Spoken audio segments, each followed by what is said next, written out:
Hello everyone, good afternoon. Welcome to NA Hrad 2023. Happy Friday, and I will start by passing the words to our lovely president, Peťa.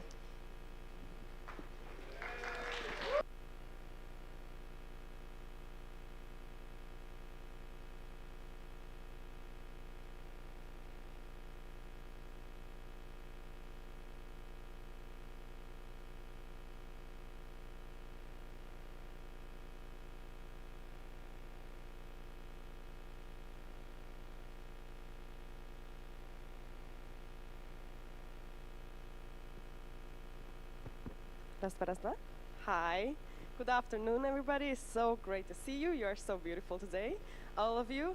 I really hope that you enjoyed yesterday's program and this morning's social program as well. I don't have so much time for my opening, so I will just start by thanking so many people I have to thank. The chairing team, beautiful chairing team, big applause to them.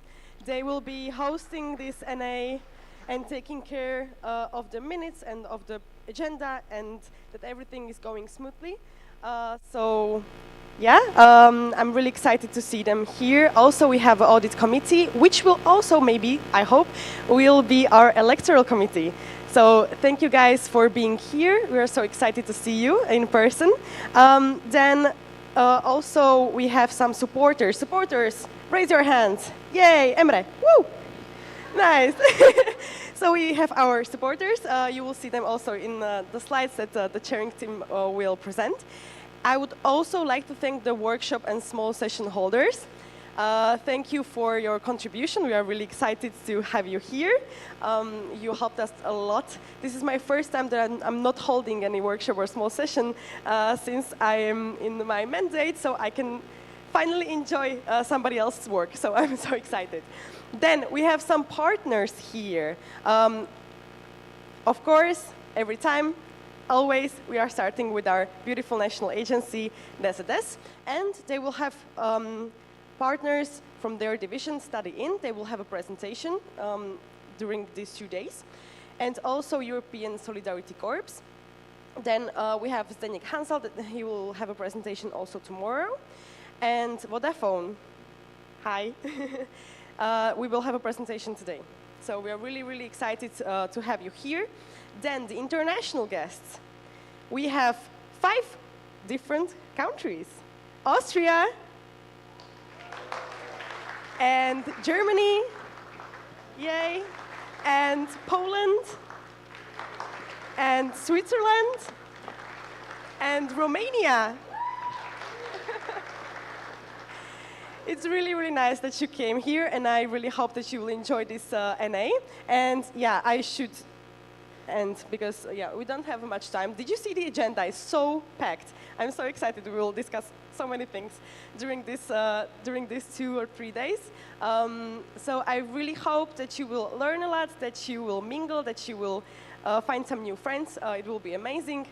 And now, before we start, I would like to pass the word to Vice Rector of International Relations, Professor Hanna Machková.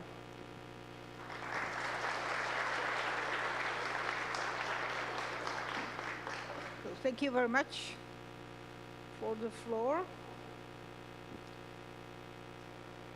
I would like to welcome you here on the behalf of the rector of this university, Petr Dvořák. And it will be my pleasure to introduce you a little bit this Prague University of Economics and Business.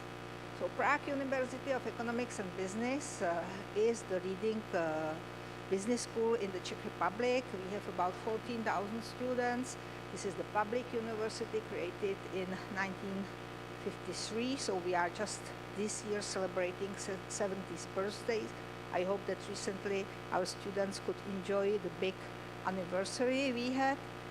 We also are famous by our graduates. So, for instance, because the topic of today's is NA Hrad, if I am not wrong. So 2 of presidents of the Czech Republic are graduates of this university. And, for example, all the governors of the Czech National Bank are the graduates of this university, 6 prime ministers, many important people in businesses. So we are proud, of course, of our graduates, and we hope that you will be successful as well as they are. The tradition in Central Europe is to honor famous people. So we are proud that 6 Nobel Prize winners accepted the award by us, and they are our honoris causa degrees holders. These are, for instance, Milton Friedman, Richard Thaler, or the last one is the French Jean Tirole. Very important are accreditations. So we got the national accreditation for 10 years, and we are also we are proud that we have, for instance, our Faculty of Business Administration, the EQUIS accreditation, AMBA accreditation for our MBA programs, and just now we are finishing the American accreditation, ASCSB. For rankings, the Prague University of Economics and Business is on the 62nd place as far as the European Business School ranking is concerned. And for instance, we are on the 22nd place with our master degree program in international management, and at Universal since many years we are the best business school in Eastern Europe. So it's important for our public relations, of course, and also for the employers. Internationalization is the strength of VSE. 25% of our students are international students. For instance, last year we welcomed here 97 different nationalities for both degree programs and exchange programs. And our network is 250 partner universities really worldwide. So the big advantage for our student is that every student who is studying abroad is getting scholarship even in countries which are not member of Erasmus network. And we are supporting our students because we believe that a good manager should have the international experience. During the COVID time, of course, the number of students outgoing and incoming was not so important as in the, let's say, normal years, but still we were very happy that we kept our international exchange program. And last year you can see that we sent abroad more than 1,000 of VSE students, and we welcome here also about 1,000 of international students. So as for countries, we are very popular in US. So incoming students, you can see more than 200 per year. Then we have a very nice cooperation with France. This is the true partnership because we are sending and welcoming more than 100 students. Then Germany, Italy, Spain, Canada, Portugal, and Belgium. We are also offering degrees in English. So for our international guests, you are welcome. You can study here. We have 4 bachelor programs in English and 8 master degree programs in English. All our PhD programs are also offered in English. Then we have 1 program for free movers. This is for the prestige of the university, but in the Czech Republic, this is the only possibility how to ask for tuition. So all these international programs are the paid programs. We can offer to international students our beautiful campuses. This is the main campus, but we have also one in the south of Prague, in Jižní Město, and we have 1 regional faculty in Jindřichův Hradec. We can offer also dormitories. I think that today our dormitories are also very well equipped as for the sport activities, for instance, and we have our sport arena. And last but not least, we have our ESN buddy system, and I think it's really very important when we are welcoming more than 1,000 international students per week to have the support of our, I must say, colleagues or friends who are helping us to welcome here international students. So I'd like to thank you for all activities you are doing. I think that this is the best way how to enjoy the students' life, to meet international friends and to get international experience. So enjoy these 2 days and welcome at the Prague University of Economics and Business.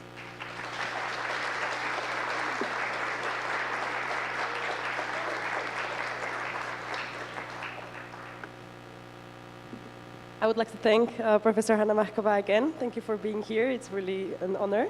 Also, I would like to thank that for the university and the beautiful building and accommodation that we have, and the OC. Do you want to step up so everybody can see you? At least a few of you.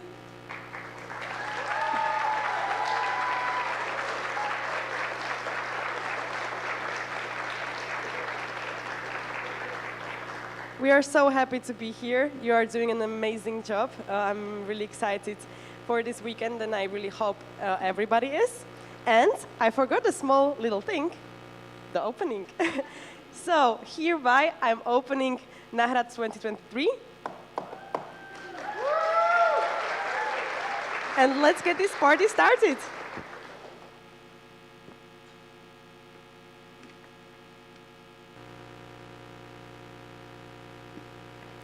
Thank you, Petya. Okay, let's go. Let's start with some rules of this NA. So, the basics. Just to see, for which ones of you is this your first NA? Nice. Okay. Pay attention then. So, you have some rights. So the legal representative of a section or a person with a delegated vote for your section has the right to vote. Every section has one vote. Then the legal representatives or people with the delegated vote or members of the national board have the right to propose a voting. And the changes in the agenda can be proposed by, actually there's a mistake, a legal representative or a member of the national board. And then everybody has the right to speak, but when given a space. So you will know when it's your time. Okay, let's continue. We use a couple of hand gestures during our NAs. So, for a question, which actually now we'll be using Slido, but just so you know, a question is one open hand, so like this. That's when you want to ask a question. If you want to react directly to something that someone said before you, it's like this. If you have a procedural question, so meaning some procedure was not followed. For example, it's like this. If you want to request silence, it's both hands. And if you see people doing it in front of you, you also raise your hand so people behind you see it. And a silent agreement.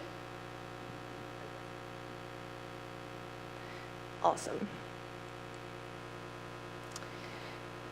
Then, whenever there is a discussion after a presentation, there is a speakers list. So,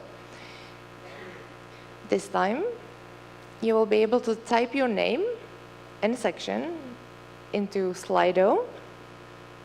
So, if you open your browser, you just type in Slido. The hashtag is hashtag NA Hrad. And there you type your name and your section. And that way you will be added to the speakers list. Please use it for one question per post. So not multiple questions, don't ask multiple questions in one post.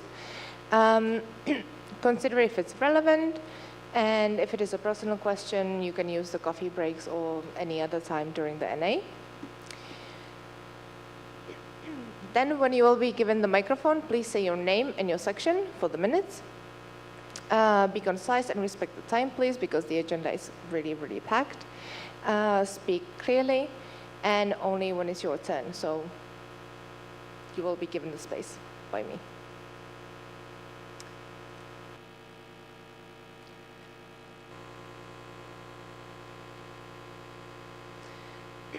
There is some general conduct, some general rules to follow, so please speak in a respectful and non-insulting tone. Don't repeat what was said. If someone already asked you a question, please stay covered. You may also prepare the questions ahead of time. Please be on time so that we are not late in the agenda. Respect the code of conduct of ESN International. No discrimination, harassment, violence. Be nice, let's be friends. Then, if you have some extra needs, you can contact the CT, so here, or the OC. Be respectful, please be silent when others speak, and let's try to have a beautiful and constructive discussion. And have fun, but be responsible and drink water. Now, let's go to some introductions. So,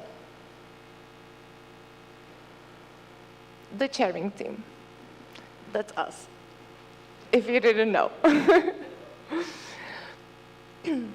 So, the main chair is me, my name is Lucy. Then we have Maruška, my beautiful vice chair, and Philip, my beautiful technical chair.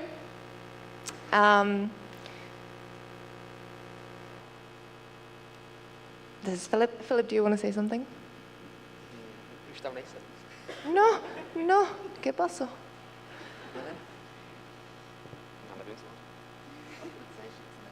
Okay, so my name is Philip. I'm from Prague, and I'm the technical chair here. And you will probably hear another presentation from me tomorrow. Probably. Thank you, Philip. Woo!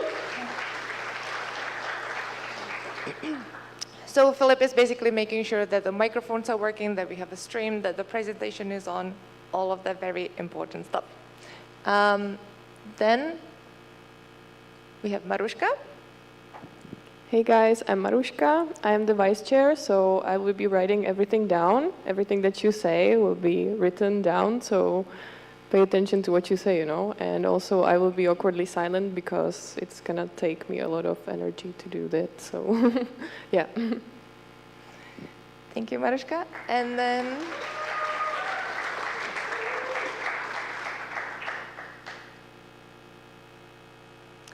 this is me.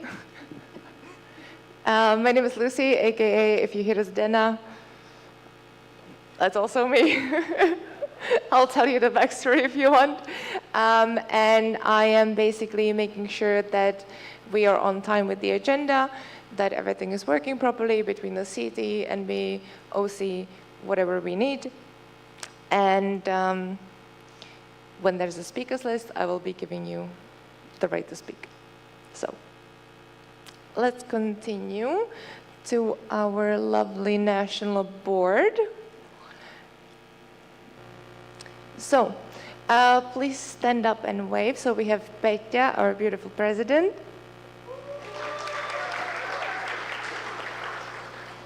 Verča, our vice president. Martin, our treasurer.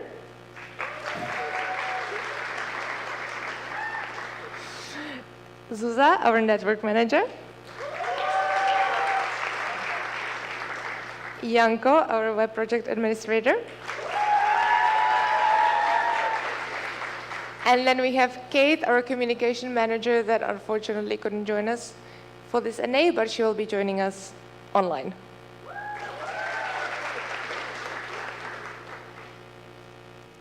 Then, the national board also has supporters. So,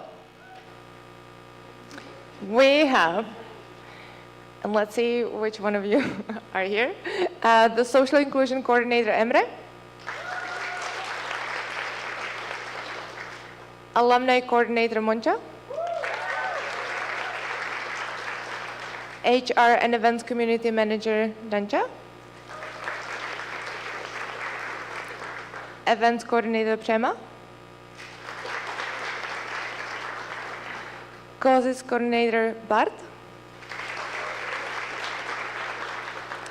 President's Community Manager, Terka. Social Media and Press Coordinator, Maria.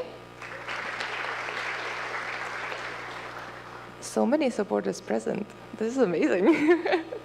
Visual Coordinator, Phil.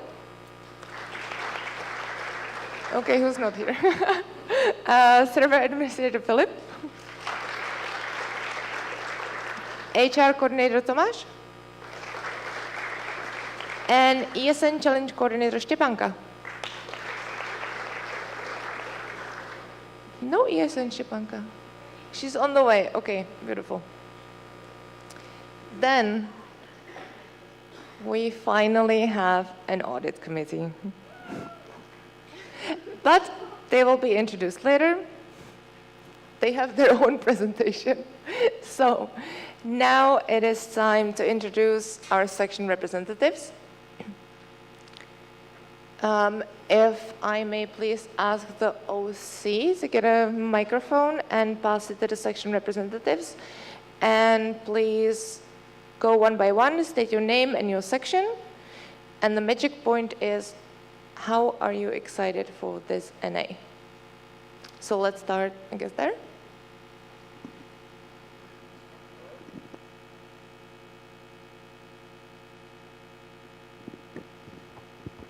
Hello, my name is Raimond Hruška. I am from International Student Club CTU in Prague, and I am quite excited, yeah. Hello, my name is Martin Čimbera. I am the representative of ESN VSE Prague, and I'm excited as long as you all are excited because we are hosting it, so enjoy this beautiful event.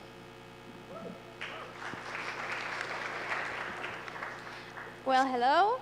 My name is Misha. I'm from ESN Liberec, and I'm really, really excited, and I cannot wait for the boat party.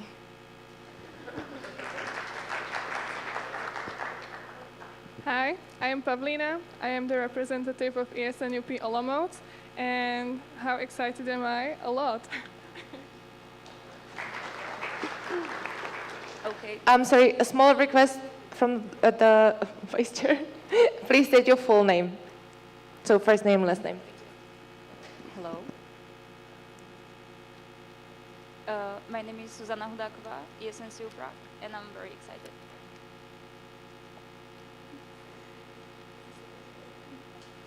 Hi.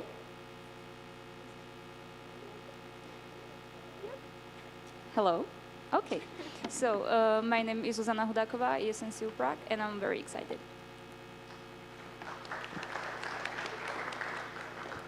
Hey, I'm David Zeman, and I'm here from ESN USB Budapest, and yeah, I'm excited for whole NA.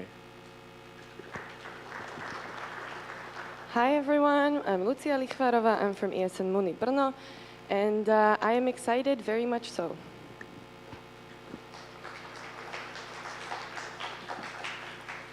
Hi, I'm Pavel Pašternák. I'm from the ESN and VUT Brno, and I'm really excited.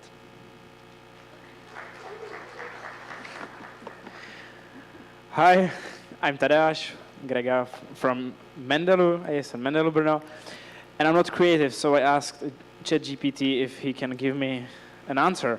So I'm so excited I could high-five a kangaroo and do the chicken dance at the same time. Thank you. Hello, I'm Anna Maria Truncová from ESN UCT Prague, and I'm really happy to be here again with everyone.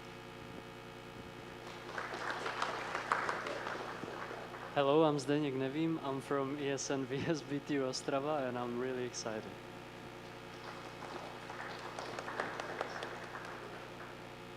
Hi, I'm Vanessa Magerova from ESN Ostravska, and I'm so excited because I'm here with my lovely section.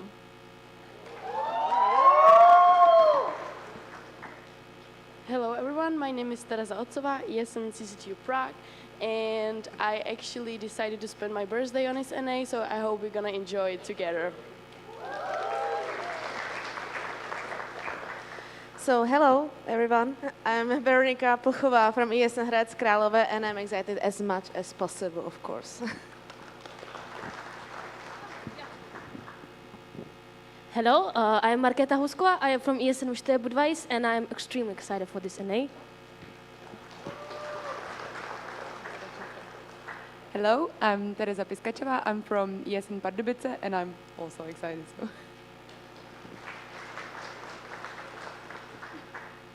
Hello, my name is Veronika Malindová. I'm from ESN Ústí, and I'm happy to be here.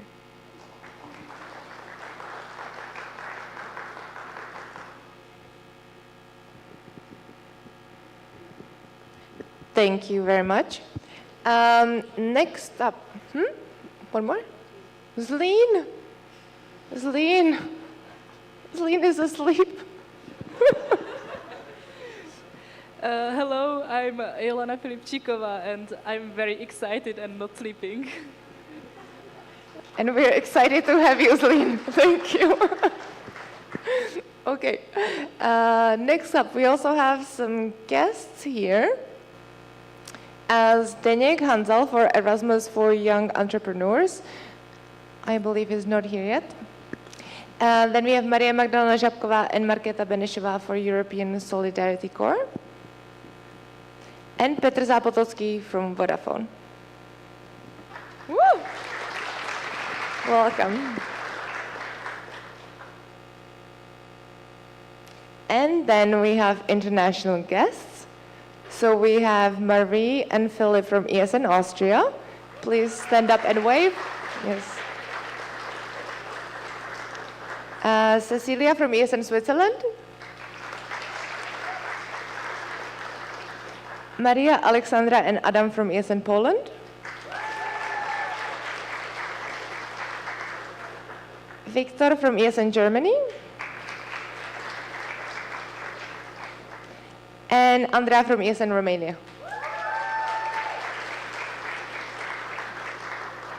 Welcome and thank you so much for joining us for this NA.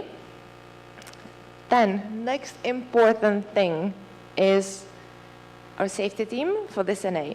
So, in case any participant breaches the code of ethics or terms and conditions, or you see something that is not okay, you can contact the safety team. Who is on the safety team? The audit committee, so Mr. Steinbach.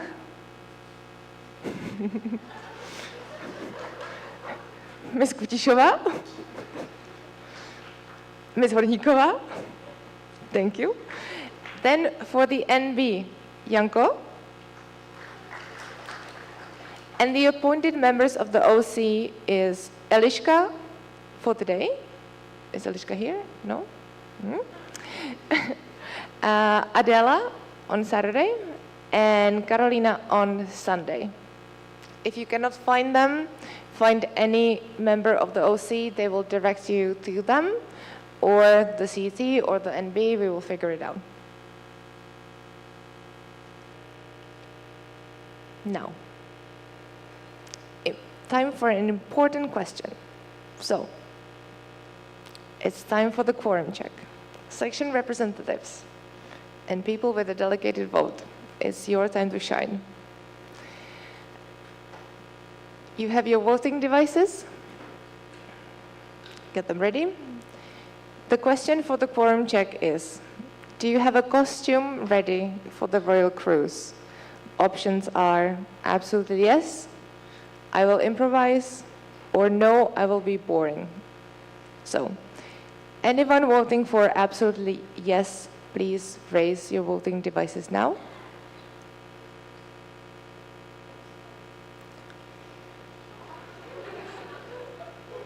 But decide, like,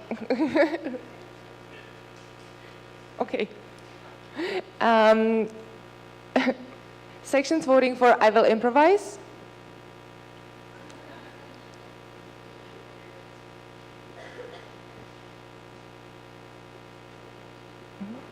Sections voting for no, I will be boring. Ústí, hello.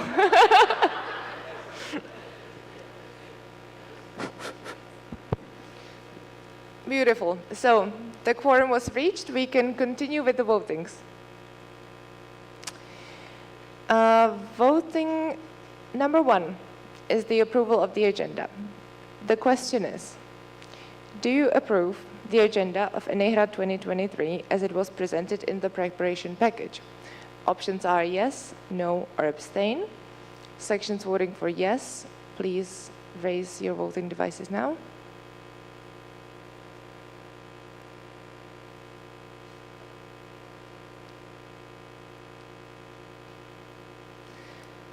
Thank you. Sections voting no. And who votes to abstain?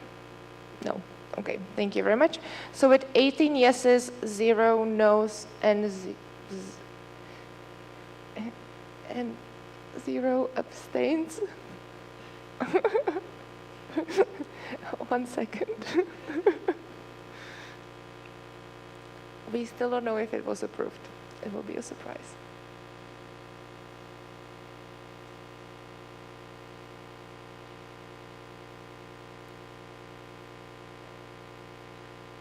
So with 18 yeses,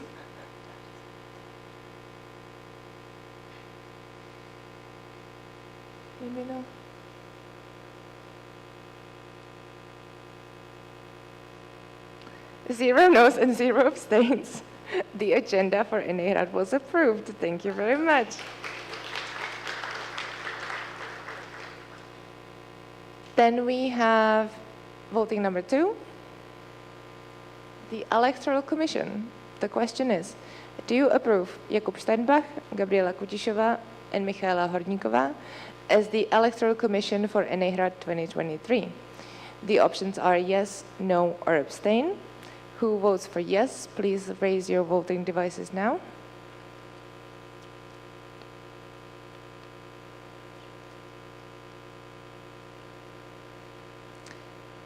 Who votes for no? And who votes to abstain?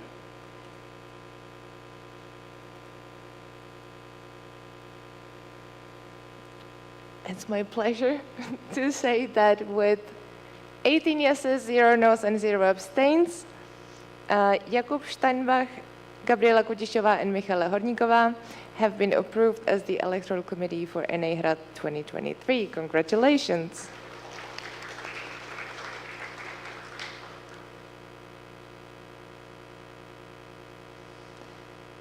And now, I would like to invite Jakub Steinbach, Gabriela Kutišová, and Michaela Horníková to the stage, please, to present to you what is the Audit Committee. A round of applause, please.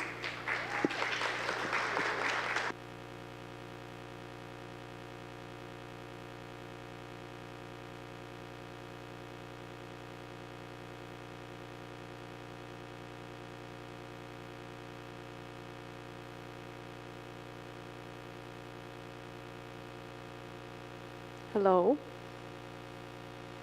It's really nice to be here again after 4 years. Yay. So we are here. Let's see what will happen now. Since it's the morning, some of you are still sleepy, I see. So we prepared some questions for you. So I hope that you will be answering. And once you will answer correctly, you will receive some sweets from me. So please engage. Yeah, it doesn't. Sorry, not sorry. Okay, so first question is, who knows, we have in ESN some people who call themselves Audit Committee. Okay, so was first.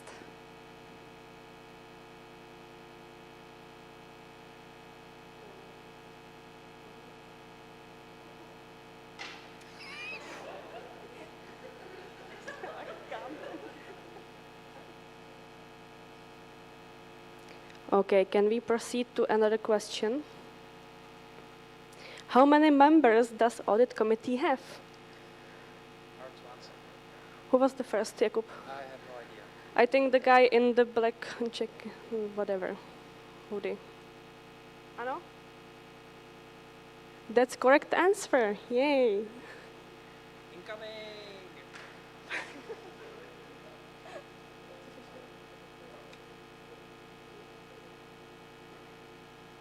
Okay, ready for the next one? Can you name single positions within the audit committee? Martin.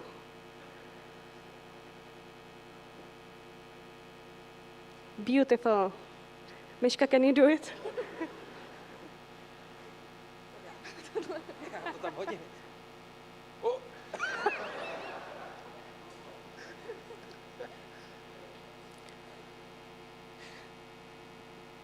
Okay, I still have some sweets, but once you will come to us after the presentation and ask us more questions, then you can get your sweets as well, okay?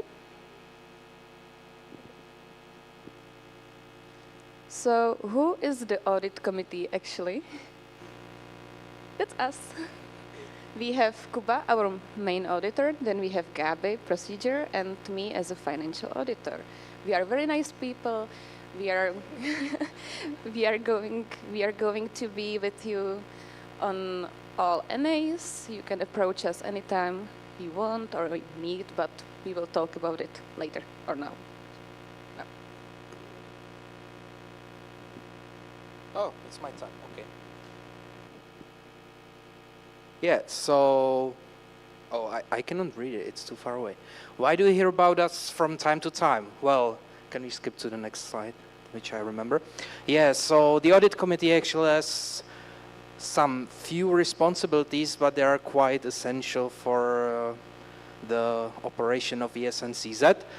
For example, you could have heard from us in February when we were elected actually, and then in March when we opened the National Board positions open call, which we are responsible for.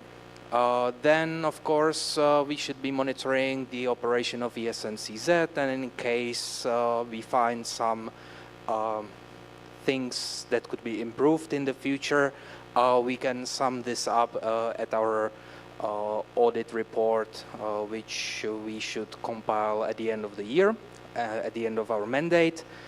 And then, of course, we should be some neutral party between you, the National Assembly, and the National Board as the executive body of ESNCZ, which means we should be like three wise people, because we are in the 21st century, and or like three wise individuals who are like completely neutral to everyone and who should be judging any, or should be able to resolve any conflicts if such situation should happen.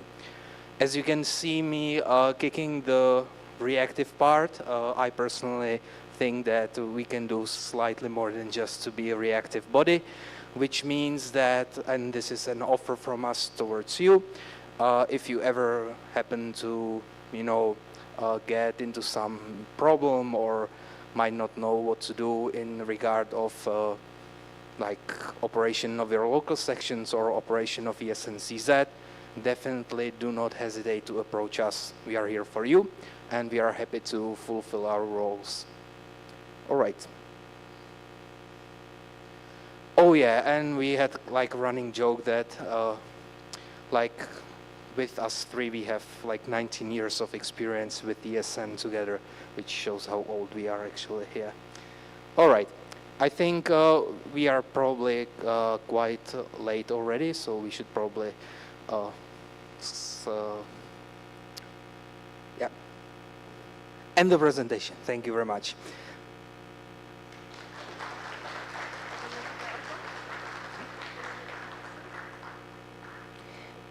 Thank you very much, Audit Committee. There is no question round. Not sure. No, there's not. Perfect. I'm sure. Thank you very much. And now I would like to invite Petr Zápotocki from Vodafone to the stage, please. A round of applause.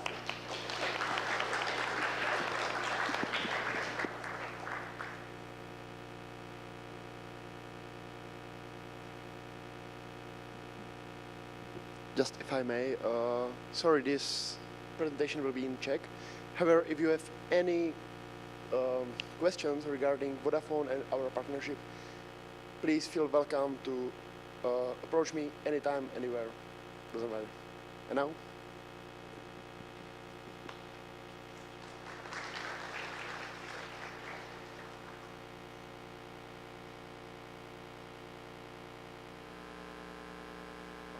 Okay, hi everyone. Dneska teda budu to říkat česky, omlouvám se dopředu. Minulý rok mi to nějak úplně nesedlo, tak kdyby byly nějaké otázky klidně ke konci, tak se můžete zeptat a zkusím jakoby teda anglicky. Moje jméno je teda Petr, ve Vodafonu dělám 6. rokem. Moje koníčky je jízda na kole, příroda a pes, tady Eddie, Corgi. Takový mazel, takový jako chleba s krátkýma nožičkama, je s ním sranda. Co se týče jako Vodafonu, grupy, tak vlastně máme mobilní sítě fixní v 21 zemích a spolupracujeme vlastně s dalšíma operátorama do 48 zemích. Co se týče jako Vodafonu českého, tak pokrytí jakoby populace v 5G síti, tak jsme jakoby na 70%, což je vlastně o 10% víc než minulý rok, takže tam jde vidět i ten posun. A už se jako zaměřujeme hlavně na ty menší města a vesnice. A co se týče jakoby těch služeb, tak místo jakoby i předplacených karet, tak určitě nabízíme paušály, internet a Vodafone TV.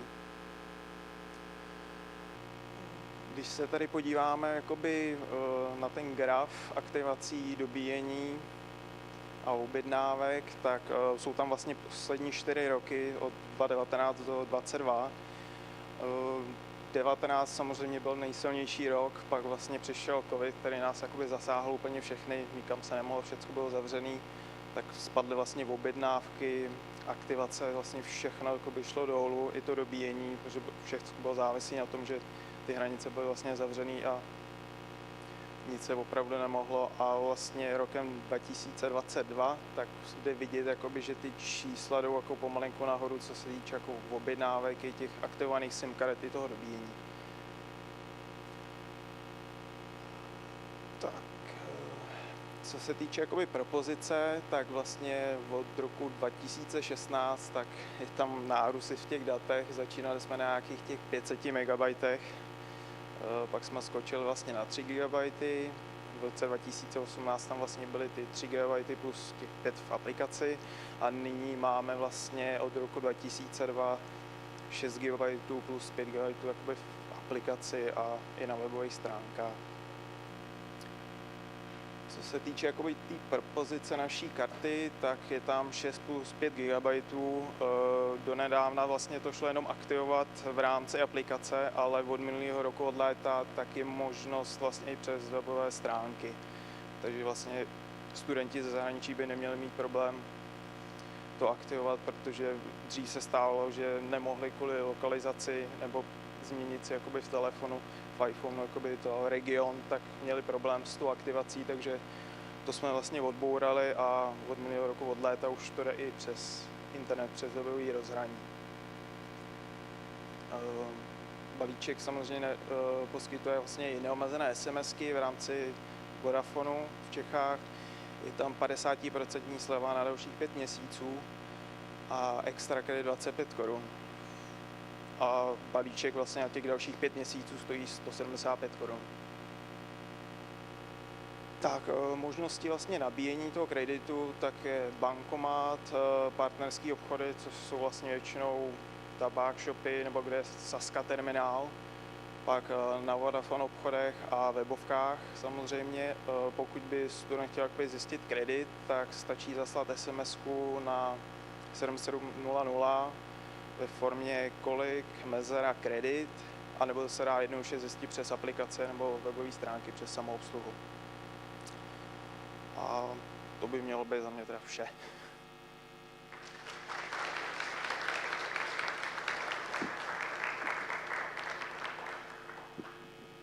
Jo, tak moc děkujeme. Máme tady prostor na otázky, 5 minut. Když by se někdo ptal. Jestli nám to odpovíš. Kdyby měl někdo otázku. Okay, now let's try this Slido thing. So, I am opening the speakers list. If you have any questions, you can go to slide.do, put hashtag NA Hrad, and write your name and your section, and you will be added to the speakers list. And if I may also ask someone from the OC to pass the microphone, please, in case there are questions.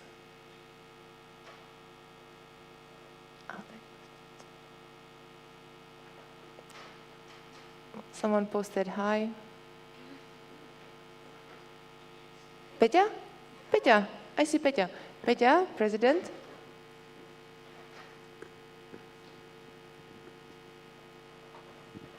Ďakujem veľmi pekne za prezentáciu. Thank you so much for your presentation. I would like to ask, chcela by som sa spýtať, či viete možno nejaké približné čísla, koľko takto medzinárodných študentov si kupuje vaše Vodafone kartičky, pretože my vieme, že aj pre nás je to veľmi krásny príjem a myslím si, že toto partnerstvo funguje už niekoľko rokov. We are really, really glad that we have this partnership.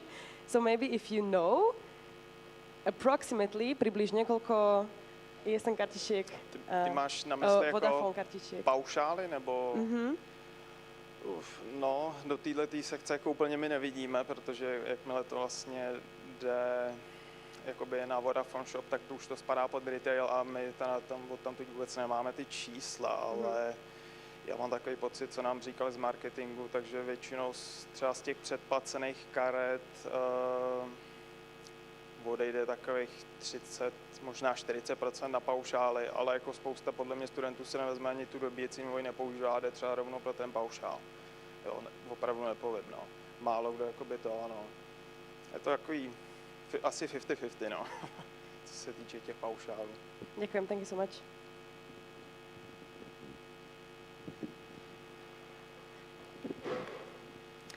Any other questions? Do you not have questions, or do you have issues with Slido?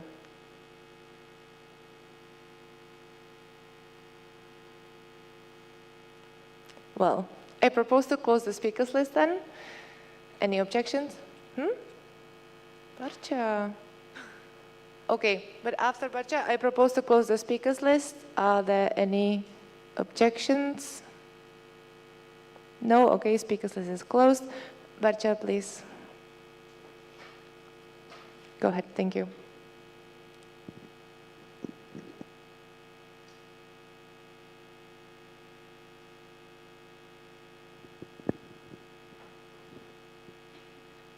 Předpokládáte, že půjdou zase ty jakoby objednávky nahoru, když je teďka už není covid přímo? To jestli se to vrátí na 2019 čísla nebo ne? No, zatím se to jako vyvíjí, takže se to ty čísla vracejí. Nevím, jestli se to bude úplně takhle vracet, jak to bylo třeba před rokem 2019. Nevím, jestli máte i stejný jakoby příliv zase těch studentů jako v minulých letech.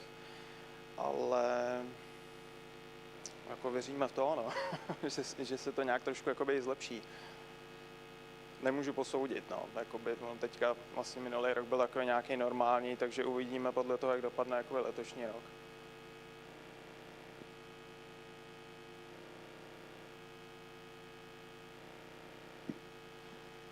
Super, tak moc děkujeme.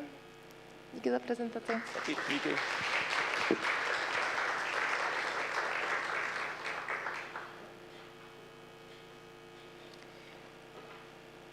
And now I would like to give the word to Marie Magdalena Žabková and Markéta Benešová to present the European Solidarity Corps.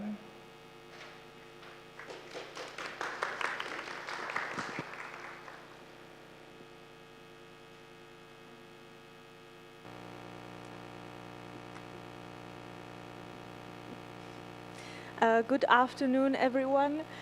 I hope you're enjoying your meeting here in Prague. and I hope you will also enjoy our session. My name is Markéta Benešová, and I'm here today with my colleague Maria Magdalena Žabková, and we would like to introduce you the program European Solidarity Corps. We both work in Czech national agency called Dům zahraniční spolupráce, where this program is coordinated for the Czech Republic.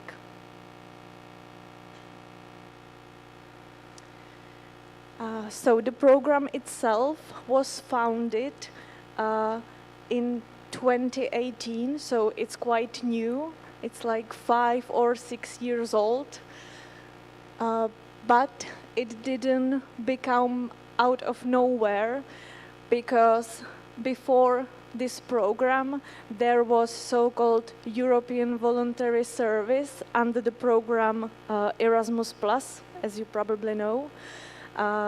This activity was quite popular, so therefore it was decided that the voluntary activities and solidarity activities should have its own program, and therefore the European Solidarity Corps was born. The aim of this program is to give young people a chance to learn new things, to gain new skills and competencies by doing solidarity activities that have impact on local communities.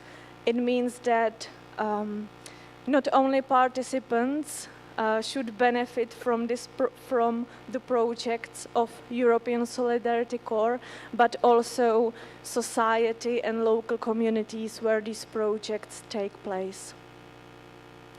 European Solidarity Corps has 2 main activities. The first one is volunteering, which I will introduce to you, and then the second one is Solidarity Project that my colleague Maida will introduce later.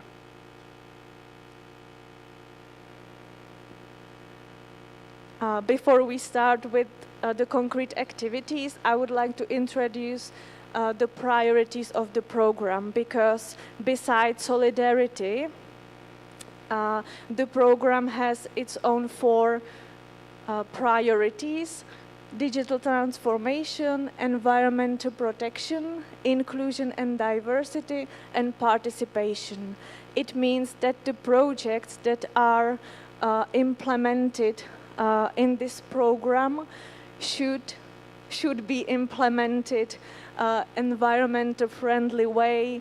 The project should use digital tools, and the project should be open to everyone who want to participate. Or these projects could also promote these priorities and these topics. So the first one, volunteering, it's the first type of project where young people between 80 and 30 years old join some organization, usually abroad, and young people here contribute to the daily work of this organization, and they help the organization with solidarity activities or activities that are for or has the impact on local community. I brought here some examples how it could like the projects. The volunteers can, for example, cooperate in schools or kindergartens where they have a role as assistant to the teacher, or they can help with organizing events for local children, local seniors, and so on. Or they can be in the projects that are aimed at environmental protection, and they are part of ecological farms, for example. Here are some rules to this to illustrate this type of projects. There is only one condition for you if you want to go and become a volunteer, and it's the age. The only condition is age. You have to be between 18 and 30 years old. And you can go volunteering abroad to the countries of the European Union and some other countries that are usually neighboring the Europe or European Union. So besides that, you can go volunteering to the countries like Georgia, Israel, Albania, Morocco, and so on. You can go volunteering for short term, which is usually in team. It's called team volunteering.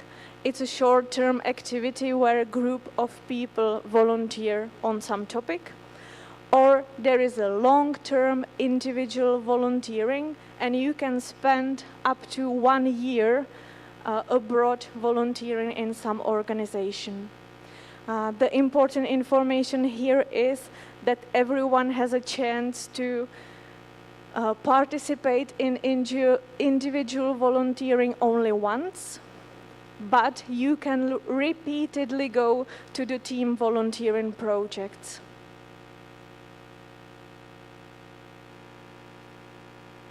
And if you would be interested in these type of projects, you can go to the European Youth Portal, where you can find the concrete volunteering projects that are now available and that are looking for participants.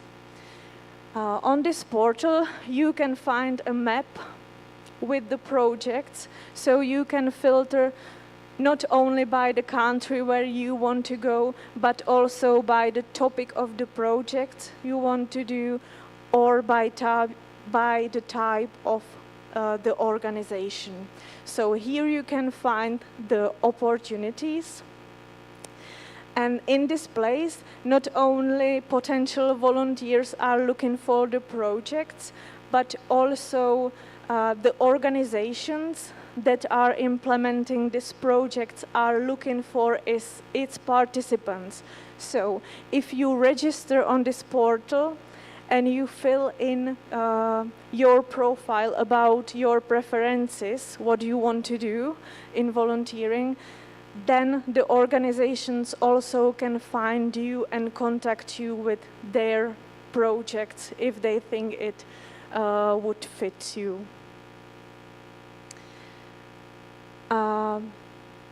Other important information is that if you would need help with finding your projects, or you wouldn't be sure about the rules and so on, everyone who go to volunteering needs to have his or her sending organization. It means that not only you have to find your project abroad, but also you need to find your supporting or sending organization here in the Czech Republic that will prepare you for the project. I forgot to mention, okay, the link is not here, but I forgot to mention that we have a microsite called evropskydobrovolnik.cz. I think the link is not visible on the slide, but I highly recommend this page, evropskydobrovolnik.cz, where you can find all detailed information if you are interested in volunteering. And here you can also find the list of the sending and supporting organization if you will be looking for them. What's great about this opportunity is that it's free and everything is covered from the program. It means that everything you need to participate is covered. Your travel is covered. You have accommodation covered by the program money. You will get food money. Also, you will get pocket money, which is about 5 or 7 euros per day. And you will also get insurance by this program. What's more, the program is aiming to, or wants young people to learn new things. So there are more learning support here, like online language support, where you can study the language of the country where you would be volunteering, or you can also participate in so-called on-arrival or mid-term meeting, where you can meet other volunteers that are at the same time in the country volunteering, the international volunteers, and you can meet them at these trainings, and you can together share your experience, your fears, your emotions, and you can together evaluate your projects and your learning process. And also there is a very nice tool called Youth Pass that you would be working with during your projects, and where you will fill in your new information that you learn, you skills that you gain, or your competencies. And at the end of the project, this online tool will become a certificate where you will have that you participate in the project, and also what have you learned. So this is a great thing if you would probably look for a job after you come back from the project. This is a photograph from the on-arrival training that we as a national agency organize for international volunteers that are volunteering in Czech organizations.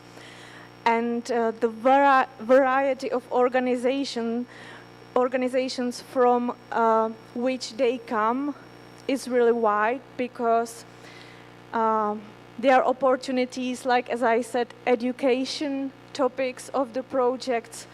You can be in school, in kindergarten, or in some leisure time centers. I think very or you, how to say it, some volunteers do volunteering in organizations that are aiming in sustainability and so on. Or there are organizations like theaters or museums, some cultural organizations or institutions. So you can really choose the topic you like if you want to go volunteering and to get new competencies in the field that you like. Yeah, here is the why you should volunteer with the European Solidarity Corps. I don't think that it is necessary to emphasize the benefits of having international or intercultural experience and living abroad, but I would like to say what are the benefits of European Solidarity Corps. The biggest one, I think, is that everyone can go volunteering and have the experience of living abroad. If he is between, or he or she is between from 19 to 30 years old. So this is the only condition. You don't have to be a student of university to have an opportunity to go abroad and live up to 1 year abroad. And with this project, you can, I think, take, let's say, break if you don't know what you want to do, I don't know, in your job, or if you are thinking, I studied education, I'm not sure if I want to really do that as my job, and I want to try it. So you can have this experience as working experience, or if you're not in university, as a university Erasmus Plus experience, let's say. Yeah, I think this is all for me for volunteering, and next we have, the solidarity projects. Well, I'm not sure how much time we got left, but I want to present you a Solidarity Project, which is another activity you can participate in. And let's start with some examples just to kind of better understand what are Solidarity projects about and how they could look like. Actually, last year we had an extra call for those who wanted to help people in need, the war refugees, especially from Ukraine, and Mámy z Ukrajiny. It's one of the successful projects. And basically 6 Czech students from Prague, they picked 8 mothers from Ukraine who fled to Czech Republic, and they kind of tried to give them a space for self-realization, to give them a space for expressing their experience and kind of re-empower them. And they did altogether 15 workshops. They, for example, were crocheting baskets and doing some Ukrainian dolls, like manufacturing them. So it was very, very nice project. Okay, another example, I just say one of it. For example, in Aziláky, they created a map of shelters for homeless people. So it just should like represent a wide range of topics that could be transformed into a solid solidarity project. Okay, so what is it? Projects are made up and implemented by a group of young people, and they should react to the needs of the community, and they should bring or contribute to a positive change in your environment. In the group of young people, you need to have at least 5 people between the age 18 and 30. 30 is included. And the projects are a national activity. It means that it's based in the Czech Republic. And they can last between 2 to 12 months. It just depends on the decision of the group that are doing the project. Of course, it's a little like educational activity, so you can use the support of a coach. Coach is just here for the team to develop their skills, their competencies, so team can, for example, choose a coach for presentation skills, time management, but it really depends on what is the project about. But why to realize such a solidarity project? Well, at first, you will receive money for your plan, for your ideas. But also you can learn a little bit about the project management, how to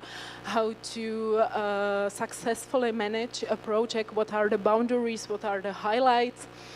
Also, it could be a first step to set up an organization in the future or a startup.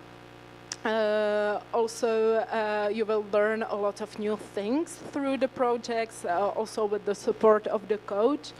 And nevertheless, you will help the community, and you can be a carrier of social change, let's say. And on the next slide, I have a publication. We 2 years ago we published a booklet. You have a QR code here, and it's actually about solidarity project. There is all the relevant information about it, and the tutorial how to apply.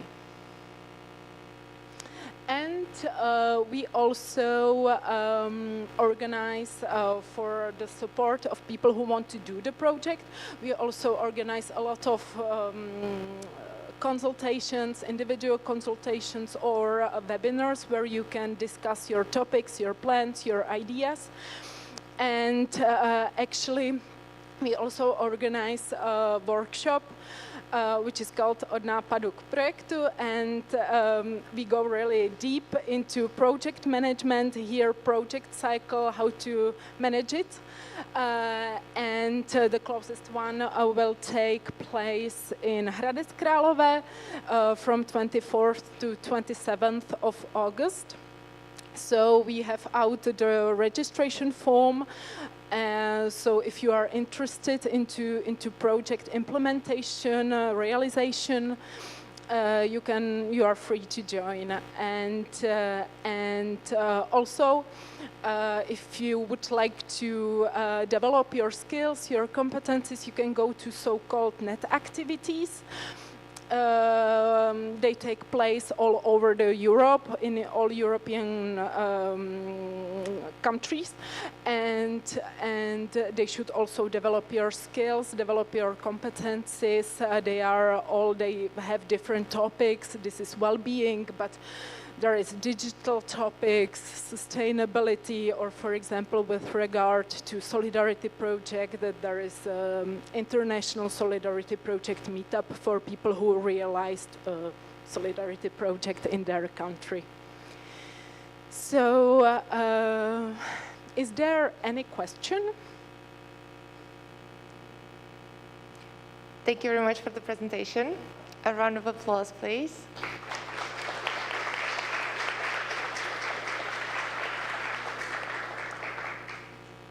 And I am hereby opening the speakers list. Slido is open. Feel free to post your name and section so that then you can be added to the speakers list and ask your question. OC, please, if we have the microphones. First one goes to Petya, our president. Right there. Thank you.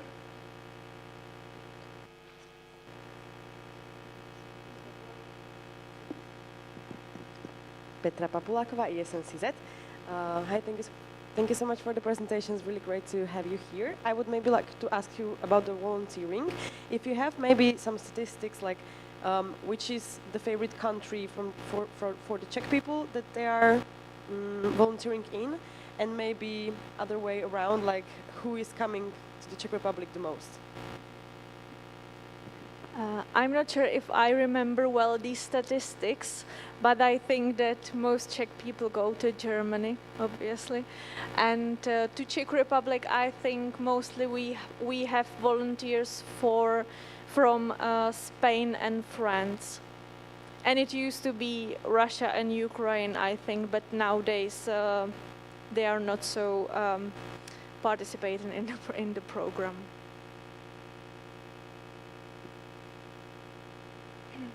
Thank you. Any other questions? Please, feel free.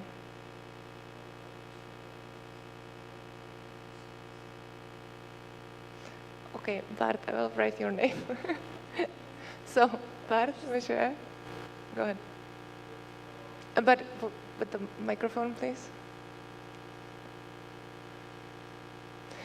And please state your name and section and then your question. Thank you.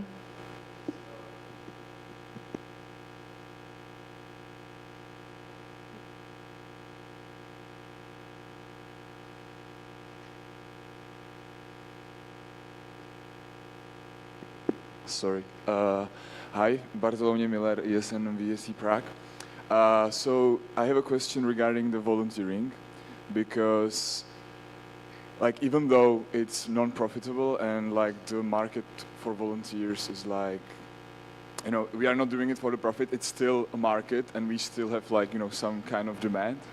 And I know that there are others, other organizations, non-profitable, that do those kind of volunteering projects abroad. And they work exactly the same like yours, for example, INEX. So my question is there some sort of like, are you like competitors? Like, are you stealing like each other's, you know, the volunteers for your project? Because I feel like, is there, or are there like tensions towards cooperation and some sort of, I don't know, something like that, some... Yeah, maybe I can illustrate it with your comment that you know INEX organization. To be honest, their volunteering activities are financed by this program, European Solidarity Corps. So we don't steal the volunteers. We only coordinate this program for the Czech Republic, and organizations itself, if they want, got the financing for hosting volunteers. So I don't think there is a competition. Maybe our Czech organizations are not so well with visibility of funding, so maybe you know organizations like INEX and so on, which are hosting our volunteers, but you just don't know they're our volunteers.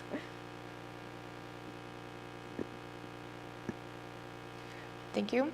I have Tete, Martin Václavík, and I'm guessing Martin Václavík, Martin V, yes, and Verčarojová on the speakers list. I propose to close the speakers list after these people. Are there any objections? No? Okay, speakers list is closed. Thank you. So, Tete.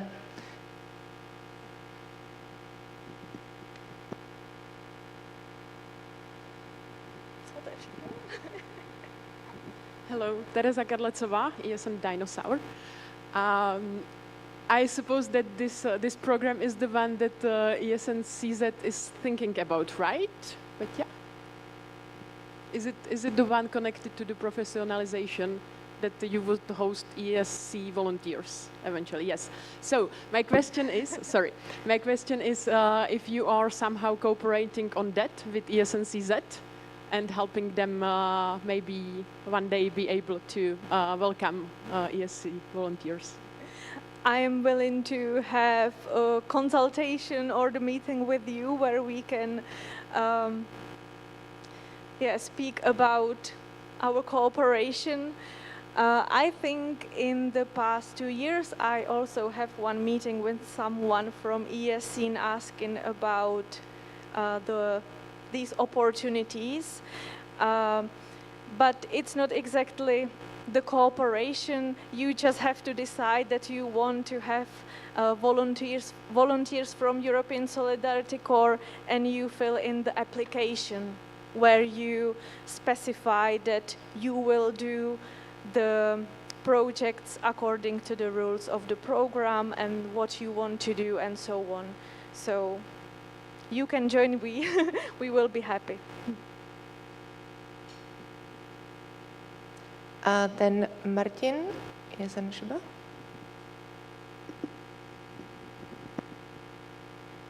Hello, Martin Václavík, ESN VSBTU. In your opinion, personal, do you think that ESN should also provide services to the incoming volunteers?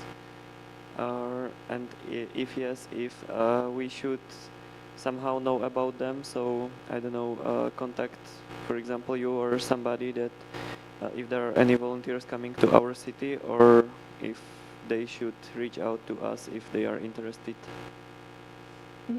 I'm not sure what you mean by your question. Do you mean that you would like to meet the volunteers that are coming to Prague? Or like any city in the Czech Republic, because we are doing events for international students mainly. And if you, just your personal opinion, if you think that we should cover also these volunteers, you know, to engage more with the international students, to have some maybe more friends and be in touch, not just in their, let's say, volunteering bubble, if something like that exists. Yeah, that's a great idea. Actually, like, it's the responsibility of the hosting organization to find, you say, or in Erasmus Plus it's called buddy, and in European Solidarity Corps it's mentor. And the hosting organization should find the mentor for their volunteers that will help them to get new friends and so on, like the buddy does in the European, in Erasmus Plus.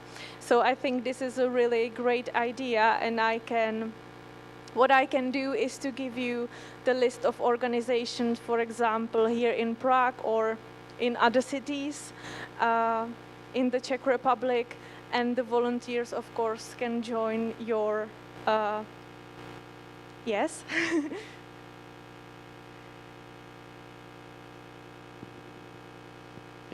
Maybe just small point for the NB. Maybe we can create a list of ESNs interested in helping also the volunteers coming to their cities. Thank you.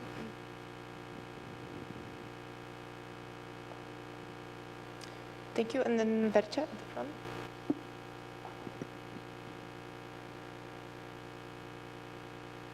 So, hello, Veronika Rojová, ESNCZ. Thank you so much for your presentation. I would like to ask you how many active projects are here in Czech Republic and how many volunteers are participating in them. Thank you. Are you asking only about volunteering or solidarity projects too? Because we have, I think, around 50 active organizations in the Czech Republic that are hosting or sending volunteers abroad. But I don't have a concrete number like that we have 50 volunteers in the Czech Republic right now, but I think that we have 50 active organizations in volunteering. And to speak about solidarity projects, do you need, do you know the number? Well, I think it's something between 60, 70 projects during the year, something like that, I would say. But it used to be more, but after COVID, it's less now. That's also why we are here, that we hope you are motivated and you want to do projects as a group of young people. Okay, that was the last question. Thank you very much for your presentation, for answering all of our questions. We really appreciate it. Thank you so much. Yeah, thank you too, and enjoy the rest of your meeting. Thank you.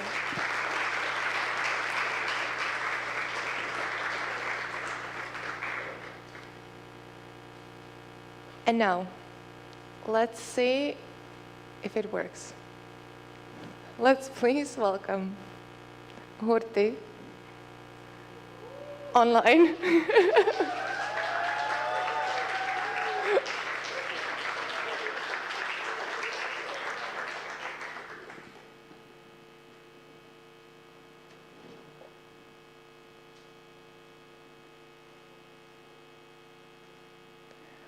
Hurti, if you can hear us, the floor is yours whenever you're ready.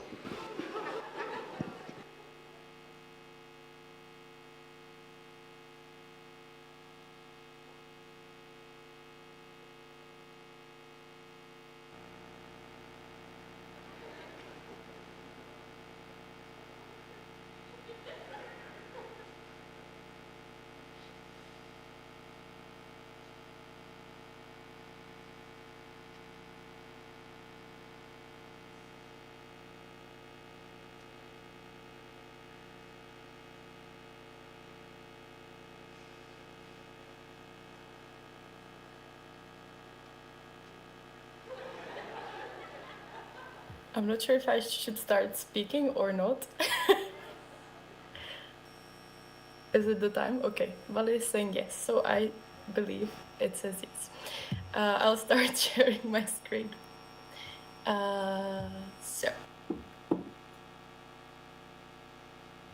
Okay.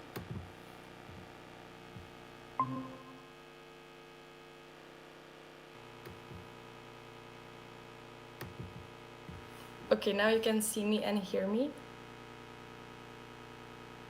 Amazing. Okay, hello, my name is Adela. I'm originally from ESN Brno, but I'm also part of the International Committee for Education, where I lead the team for European universities. And I asked for this topic to be included in this National Assembly because I believe it's very current and it's being more and more discussed. For some of you, it might be the first time you are hearing about this. Some of you might have heard about it before, but I think it's an important topic to know about.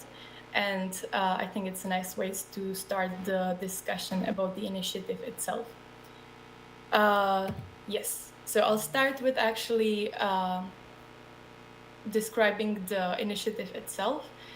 Basically, it's an initiative by the European Union, and it is connecting universities into alliances based on similar topics. So, for example, there are alliances based on the technical stuff, there are universities based on like artsy stuff, there are alliances based on research and so on. So there are these alliances that are connecting 6 to 8 universities based on the same focus, and then those alliances are creating more opportunities for their students. That means, for example, different exchange programs, it can be internships, it can be summer schools, but it can also be subjects that you can take from a different universities that is in the same alliance, and you can have it from your home country. So the aim is to connect those universities more and make them more international. Currently, we have 44 alliances that are including 340 higher education institutions in 31 countries. And the goal is to have 60 alliances and 500 universities in the upcoming years. So this topic should be more and more discussed in near future. Regarding the Czech Republic, we have 4 universities that are involved in the alliances. That's the Charles University, CTU, UP, and TMUNI in 4 alliances for EU+, Eurotech, Aurora, and EDUC. But as I said, there should be more and more alliances getting created because the initiative itself, I think it started in 2018. So it's not that old. And there are like gradual calls when the alliances can be created, and there is quite a high chance for your university to be soon part of alliance itself as well. So I think it's important for you to know about this and potentially actually start the discussion with your universities right from the beginning, because then you can be involved from the first steps and not to actually jump on already riding train. So what's happening in ESN? Well, as I said, I'm part of the team for European universities that is taking care of the initiative on the international level. And what we were doing is to map the realities in the sections, because out of the 340 universities, probably like half of them have ESN sections, but the realities in the sections and their engagement in the alliances are very different. So there are sections that are very much involved, and they are involved in the decision-making processes. There is, for example, one alliance that is creating like a federation of the ESN sections within the alliance, which is very cool. Then there are some sections that are somewhat involved. They are maybe engaging in some of the meetings, but it's more occasional. And then there are some sections that actually don't know about it at all or are not engaged.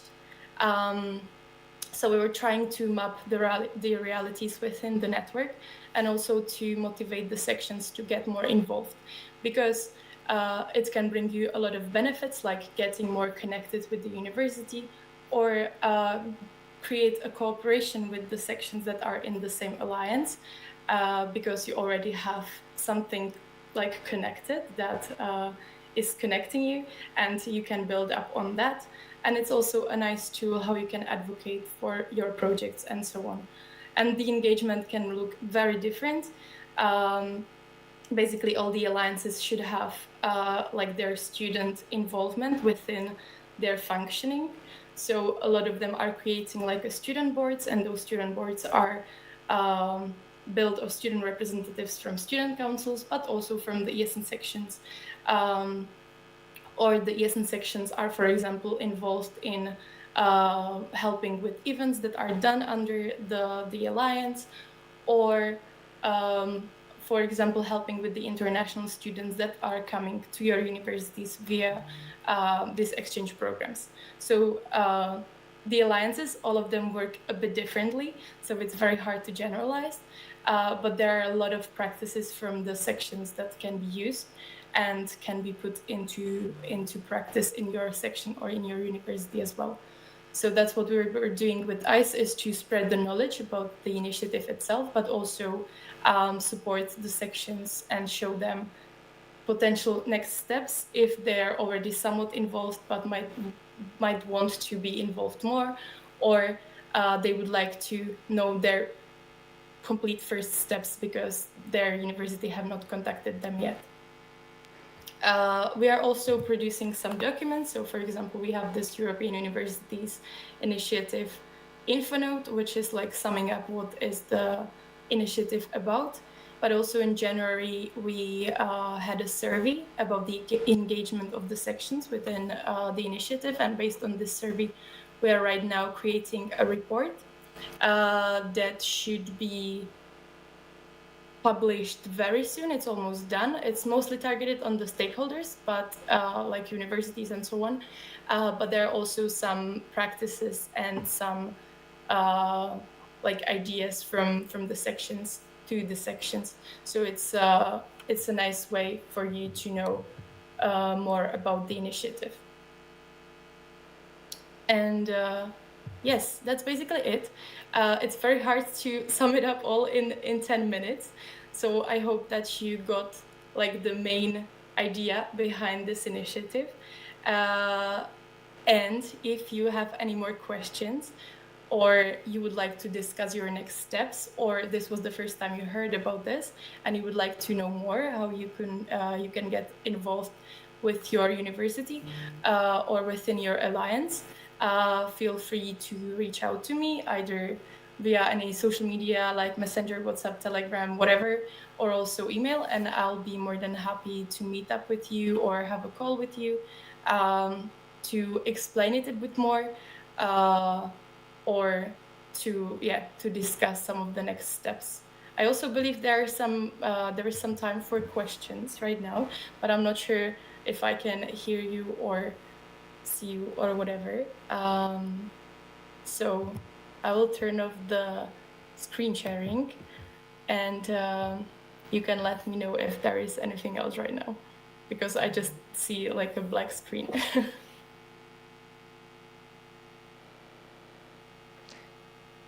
Can you hear me, Horty? Okay, Vale is texting something.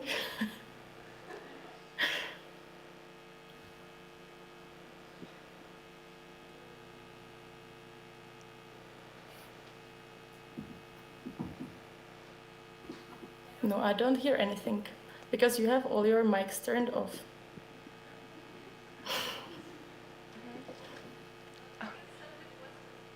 It's okay. We'll figure it out. Thank you. I'm just worried about the feedback.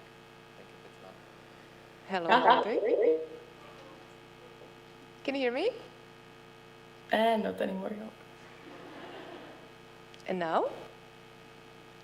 Hello. Thank you so much for your presentation. We do have indeed time for questions, about 5 minutes. So I am hereby opening the speakers list. And the first one, OC, please, if we have the microphones, is it going to work or just this one? It should be. So please, I came in exactly at the same time. Petya, ESNCZ, please.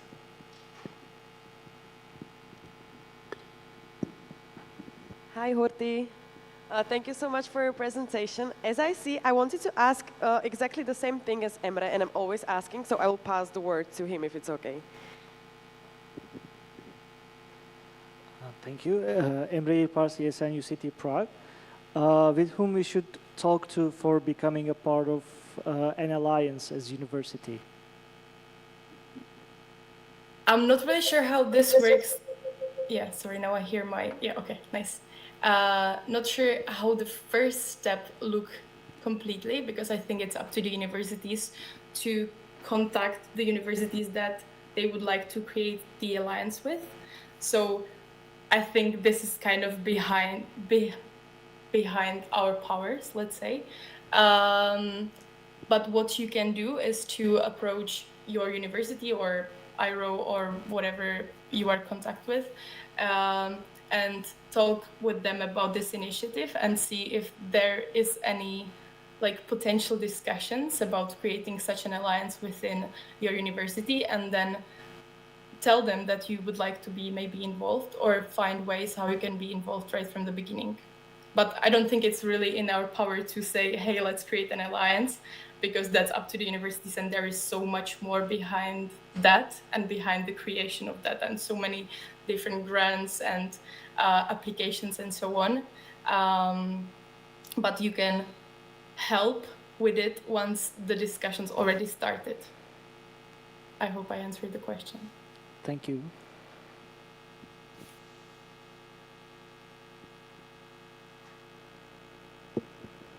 And now I cannot hear you anymore.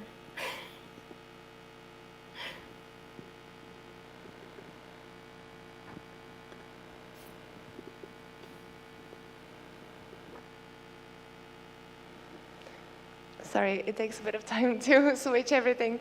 I have one more question here, 2 questions. Valerie and Martin, after that I propose to close the speakers list. Are there any objections? No, the speakers list is closed. And Valerie, the floor is yours, please. Thank you. Hello, Valerie, ESN Muni Brno. Hi, Horty. I wanted to ask you if you can elaborate a little bit more about how the ESN sections can then be part of the alliances, what they can do, or what are maybe some examples they already do somewhere else. Thank you. Okay, thank you, Vale, for the question.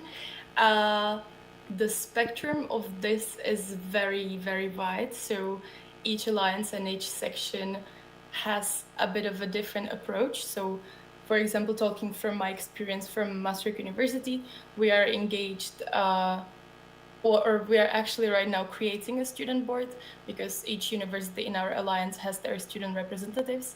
And right now we are creating statutes and finding a way how this cooperation should work and we should be engaged in the different task groups of the initiative itself, because it has a lot of topics that it covers, and in a lot of those it's nice to have a view of the students.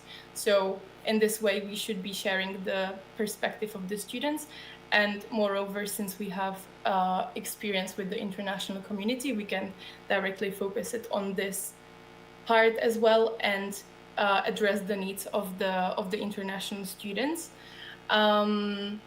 Then, as I said, there is Athena Alliance, and they created a federation of the ESN sections. So it's some sort of let's say ESN Brno United, but in a scale of, I think, 8 sections across the Europe.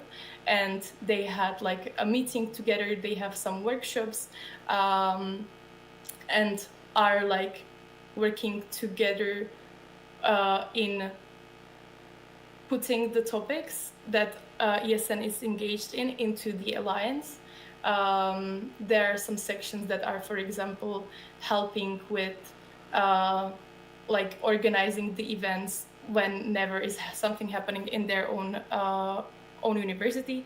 So they're doing the event management behind that, or some part of it. Or there are sections that take care of the international students, that they come to their universities and they take care of them, of basically any other international student that come to their university. So the spectrum is very different, and I think it's usually up to the universities or the alliances themselves to find the right way how the sections can get involved and how they can share their knowledge in the best way possible.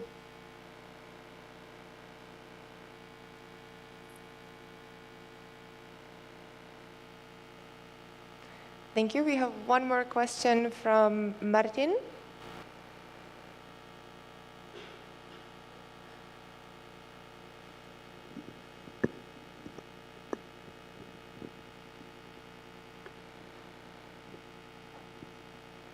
Hello, Horty. Martin, ESN VSBTO. Thank you for the presentation. I want to ask if we know that the university of our section is involved in some alliance, or you said you have some goal number to reach the number of alliances and universities. How can we know if our alliance is covered, and if it's not, what can we do for it to be covered, I guess? Martin, for the question. Right now, your university is not covered. As I said, there are only 4 universities that are part of the alliance in the Czech Republic. Right now, I don't know about the discussions because usually that's up to the universities to do so. And I have like a big list of the universities that are right now involved in any of the alliance, and also the ESN section that are connected to it. So I know about those that are already existing. However, I think there was an open call for a new alliances quite recently, or it has a deadline in close time. So there might be new alliances with Czech universities happening. I don't know about them personally, but what I would recommend you is to have a meeting with your university and ask them if there is any discussion about this already, and tell them that you've heard about this topic. If you want to know a bit more, I can also have a meeting with you to share some more information, and then you can have the meeting, tell them about this, tell them that ESN in general is trying to get engaged and maybe share some practices from other sections, and potentially you might find a way how to cooperate right from the beginning. But that's kind of up to you to approach the university and see if there are some discussions, because I think they are usually not expecting the ESN sections to get to them right from the beginning, and some realize that they can do it usually when some IROs are part of those discussions. So that was, for example, the case of Masaryk University, and we got engaged like after the alliance was created. It was not completely from beginning, but it was, I think, during the first year, and they were looking for some students to be involved. So they, because they were in contact with the ESN, they approached us. But otherwise, I think they are sometimes a bit lost, and if you come up to them with this idea in mind and you start the discussion, they might find ways how to include you if the discussions are there already.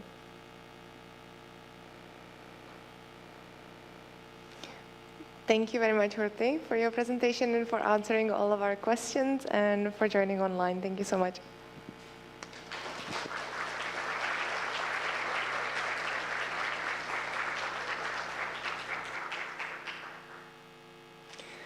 Okay, guys, so we have made it through the first block of plenaries and presentations. Good job. Only like half of you were sleeping. Now it's time for small sessions. So, if you don't know which small session is yours, you will find it in the agenda. Who doesn't know where to find the agenda? Everyone knows? Amazing, perfect. So in the agenda, in the tab, you will find which small session you are allocated to. Quiet, please, not yet. We have, if I might ask the holders to come to the front, or are they already in the rooms? Here, okay. So social media management, Miška. ¿Dónde estás? Not here. How can you better support international students in difficult situations with Tete and Adam? Also not here. Creating inclusive spaces, effective communication with Gen Z with Vali and Andy. Okay, can you come to the front so whoever is in your session can find you better? Then from student life to full-time professional life, tips and tricks with Alexis. You will be in this room, that I can tell you right away. And everything about Erasmus in the schools with Emre and Bart.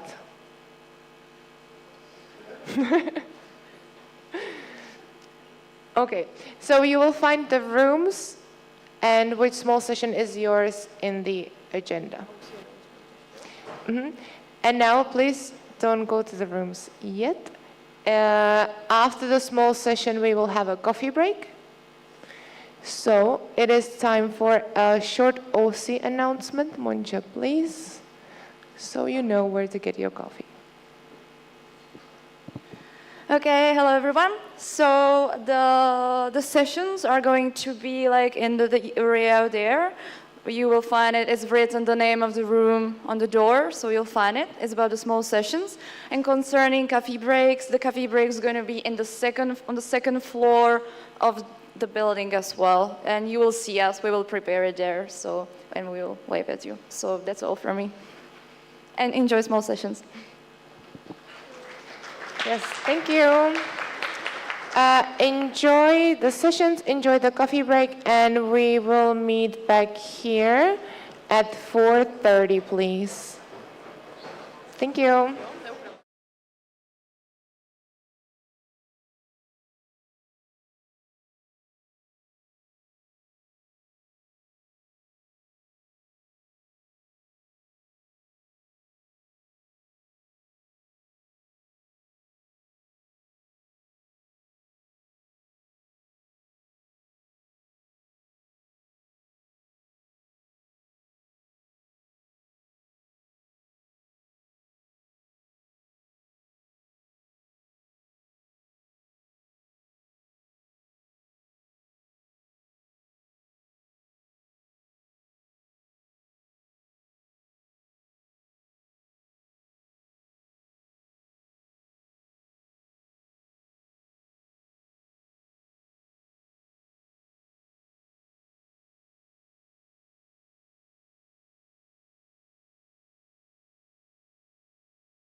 Hello, hello.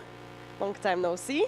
I have a little GA report for you. And maybe let's do this interactive. Who knows what GA stands for? You can just scream. You are so smart, guys. Yes, it's a General Assembly, and we were at GA Minho this spring. And for the newbies, I have like a little slide to really explain what the General Assembly is and what it means. It's something like this, but it's not for the local sections, but for all the countries that we have in our network. It's like the highest decision-making body of VSN International, and usually as in this NA, there are elections, usually in spring, of the International Board, of all the statutory bodies, Arbitration Board, Audit Commission, the chairing team, and also we were voting on some SOS and non-SOS proposals, which is statutes and standing orders. And some other changes and some new sections that we have in our network. And yes, we meet twice per year. Last semester we were in Sakarya, and now we were in Portugal. And you will know where we will be next year in few slides. So let's talk about numbers. Yeah, if you feel that our NA is really long, you don't know anything.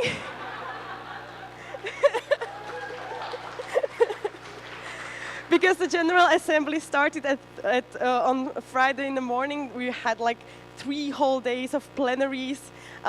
There were so many discussions, so many candidacies, 22 candidacies. The question rounds were so long. There were so many questions, so many excited people, and really engaged in who will be their next leading positions and people in them. We had 50 voting questions and 144 participants.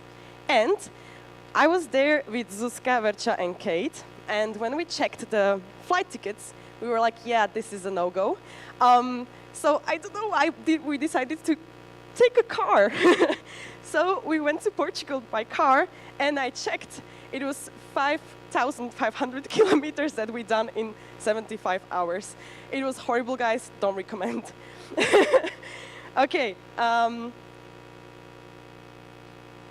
So what we approved, I really hope that you know what were the voting questions, that your section representatives really discussed it within your local boards or with the sections. And this is the things that we approved. We approved both amendments to the SOS, changing in the naming of VPs and their task description. So our beautiful Adele has a new name. And her position, you know. Then we had some changes in documents. This is harder. Do you know what the abbreviation mean? The SSG EPP? EPP we have also, so you should. What is EPP? Good. I don't have any candy for you, but I will find you later. And SSG? Thank you so much. Yes. And the reimbursement rules. Also, we have a new ESN research policy. I will talk about it a bit later. And we had a budget amendment, an action plan for an upcoming year approved, and the financial and internal audit report from the last year approved. And we have a new IB. These beautiful people. Yay. That's Adele. She's ours. We were really, really proud of her. And then the other statutory bodies, the new arbitration board, the new audit commission, new chairing team. And as I was saying, in spring 2024, we will go to GA Sofia. Maybe the new board will go to GA Sofia. And maybe more relevant for you, the next EGM will be in Sevilla. Yay! Yeah, and another great news, our family is getting bigger. Do you know how many countries we are represented in? 44 was, yes, thank you, Mike. And we have 4 new sections in, or 3 new sections in 3 new countries. So this is a really big achievement. They did a great job presenting themselves. We are so proud of them, and we are really looking forward to see them grow in our network. And also we discussed a lot of other topics than just the candidacies. One of them, which will be relevant for you in a couple of days, is ESN survey. ESN survey is coming, guys. For those of you who don't know what ESN survey is, I borrowed some slides. So sorry, not ESN CZ template. ESN survey is our key research project. It's a really, really, really big project. ESN is doing it for quite a few years. And now we will have a new one. It's coming this May. So I really encourage you to share this with your international students and also the local students. Really, I would also suggest you to talk to your international relations office to help you to share the ESN survey, because the data from it is really, really important when it comes to our next plans and the policy that we do, and all the projects that are usually based on, like, I think almost all of them are based on the data that we gather from the ESN survey research. So it's a really big thing. Unfortunately, we didn't have time for the whole presentation that Juan did. It was amazing. He really sold it. I'm not that good as him, but yeah, ESN survey is really cool, guys. And who should fill it out? Anybody. Mobile student, non-mobile students, you guys, the international students. And as you can see, we are aiming really high. We want to have 25,000 answers, and we need 400 answers per country. So I really need you to share it with everybody, because if you won't, I will be spamming you, because we need to have the 400. And thanks to that number, we can also, after that, do like our national report as well, based on the international one, and also maybe to see the comparison of ESN Czech Republic and other countries. So, yeah. Okay. Yeah, so ESN survey is coming on 29th of May. The international board will be sending an email, but as I know, you are not getting all the updates from international level, so I will be resharing it, and it will be everywhere. I will be speaking about it a lot. We will speak about it also in NA June. So be prepared, be ready, and please discuss it also with the international relations offices. You can find all the previous ones, all the reports on the websites of ESN International. So if you want to see like how it looks, what are the reports, what are the statistics, you can check them out also. And I have one more update for you. Another abbreviation. Who wants to try this one? Yes, Barča. Erasmus Generation in Action, correct? Again. So, Erasmus Generation in Action. I was speaking about this also during our last NA. I was looking for sections that could organize the local phases. I was really excited that we've got 3 sections, but unfortunately not all of them are really doing the project. We, in the end, got just 1. Thank you, UP Olomouc, for organizing the local phase. So we still have time, and we still need to organize 1 more local phase, 1 more focus group. So please, if anybody would like to help with the focus group in this month, it would be much appreciated. These are the phases that will happen in next, or like it's happening for 19 months until 2024. And we are in the first phase, which is assessment of EU opportunities. So the first part is about the focus groups. I have another slide for that. yes, focus groups, where we need 20 participants each. So you will organize a focus group for 20 people. And there is some support, financial support for the organization for you. So yeah, it can be really, really beneficial for you. And the really cool thing is that the international level prepared like all the material. So I think it's really easy to organize because you have everything prepared. You just like need to share it, and in the end, like be the ones that will be leading the focus group. And after that, I will gather the responses, and we will create a national report. And if you want to maybe help us in like other way, I have another opportunity for you, because in this first phase, we also are doing a research when it comes to the voting rights and accessibility, because next year we have the EU elections, so the whole project is really helping and aiming to this milestone, let's say. And we will do like a desk research for Czech Republic. So if anybody wants to help and to gain some knowledge how the research can look like and what are the reports after that, just reach out. I will be so glad to work with you guys. Oh, and that's it. Thank you so much.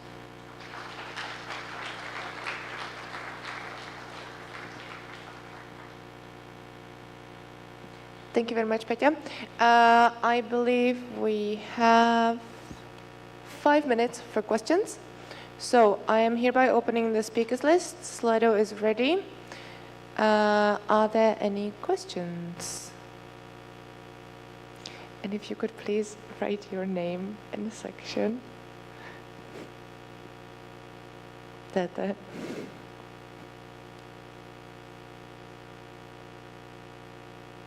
Tete? Yes? Ah, okay. OC, please. You just wrote T. Hello, Teresa Karlacová. I call myself ESN Dinosaur for this NA. At the beginning, you mentioned the concept of the General Assemblies, that it's like 3 long days of plenaries. And we are talking about the topic of mental health. So I'm curious if you think that the way the GAs are organized actually take the mental health into consideration. And why do you think, what do you think? Like, I would like to take a journey to the past, because I think we are really trying to be more sustainable with the events that we have. Like in the past, we had like 5 CLRs in 1 semester, so it was a lot of traveling, a lot of discussions, and there are a lot of topics that need to be addressed. So I can't really picture to do it anyhow else, because you really need to have all the candidacies, but they are trying to also include like the online tools, as we also did the online question round. So we are more efficient with the time, let's say. But still, I think it was really hard for the candidates to like sit there for 1.5 hours and like answer all the questions. And sometimes like more coffee breaks or just like 5 minutes to get yourself together would be nice. But we still were like in Sunday 2 hours ahead, but delayed when it comes to the agenda because there were so many topics. But I think if it's just twice per year, it's manageable. And you know what you are, like you are prepared, you know the agenda, you are prepared for the whole 3 days. So yeah, I think it's manageable. Can I go with my second question? Yes. So my second question is, how can the local section benefit from the ESN survey? And if you can name some practical examples, if they do their job to fill the 400 answers, so what is it for them? The ESN survey is a great tool also for your cooperation with the International Relations Office, because it really showcase the needs of international students that are coming to the mobilities, and not just like the Erasmus Plus, but all the mobilities and traineeships and others. So I think it's a great tool for you to really work on your policy making with your international relations offices and your universities. And when it comes to the 400 answers, it will be really very beneficial for us because we can create the national report, which would be more relevant for us than the 25,000 answers from the whole Europe, let's say, or like, yeah. And but still, the report is really detailed. There are so many statistics, and I think it can really help you when it comes to the planning for your future mandates, let's say, or where do you want to move forward within your sections, that you can really see the needs and the problems that the international students have, and you can talk about how can you help them and how to address them and how to improve, let's say. Thank you. The question disappeared, but covered? Okay, thank you very much. So there are no more questions. Any questions? No. Then I propose to close the speakers list. Are there any objections? I don't see any. The speakers list is closed. Thank you very much, Petya.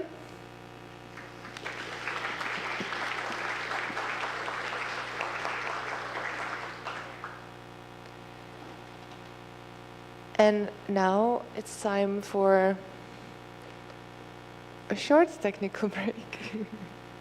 No, we will be joined by our beautiful communication manager, Kate.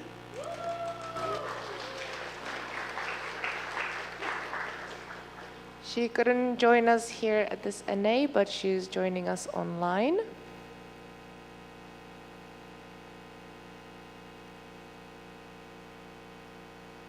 So Philip will do some magic and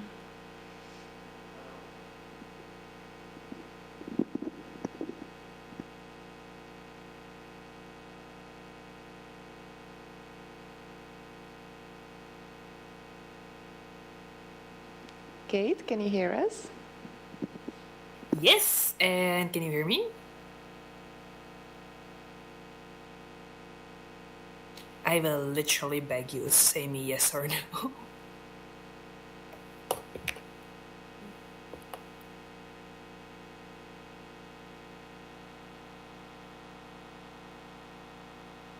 Okay, you can start. Thank you. Tremendous. So do you see my presentation?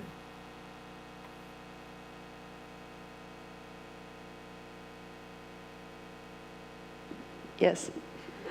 And great. Okay. So, I am very sorry I couldn't be there right now. Actually, my spine decided to give up on life earlier than I did, which is very funny to me, to be honest.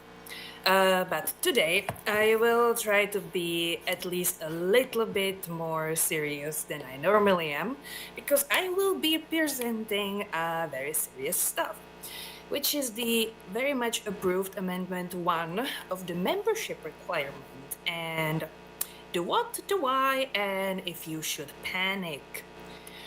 So, what is actually the Amendment 1? So, I will read it just for the clarity, because I'm not good at paraphrasing.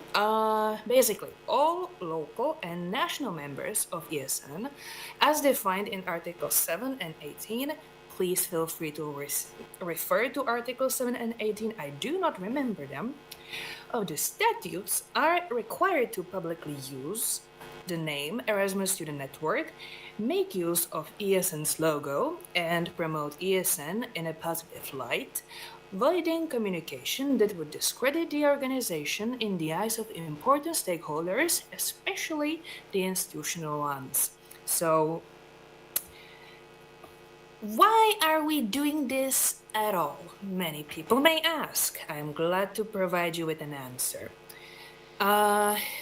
we all want to be recognized and we want to be seen as united because what we do sometimes, we hope most times, are important.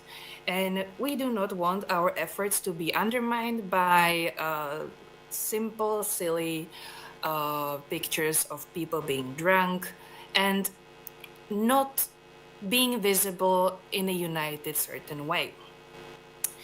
Another reason is that the current phrasing is rather vague and it cannot be enforced by anyone, and it's just not very productive to have it this way. It is also problematic when misconduct happens against WIM. Basically, right now, nobody can enforce it in an effective way, and we would like to change that. And the last very important question that you probably are asking yourself, because some of you I was contacting many times because you were doing something I didn't quite like. So should you be scared? Should you panic? Not yet. No, I'm just kidding. Of course, there's no need for panic because the timeline is very clear. You will have a lot of time to review your social media, see if there is anything I didn't pick up yet. I was trying my hardest.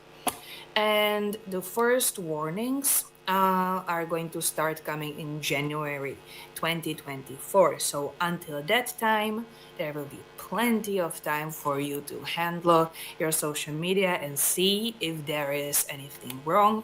Of course, you will receive a lot of presentations from me and from my potential successor, and a lot of help will be provided you should you need it. And even after that, it will take some warnings before you will actually get expelled. But it should never come to that. We will try to ensure that. And before there will any action be taken against you, you will receive education and a lot of information so it never happens again and you should be safe. And yeah, I was trying to be brief. I hope I was brief and clear. So should you have any questions, you should have the opportunity now.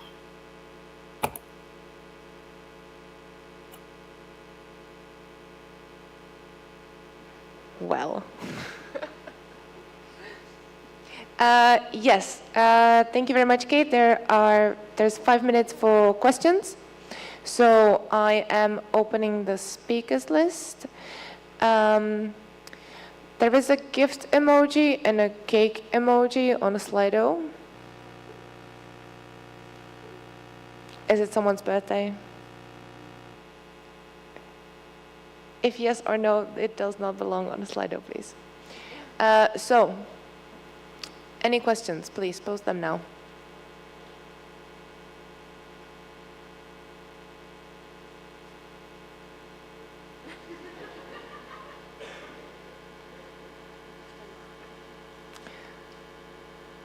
Thank you. Jakub Steinbach, Audit Committee.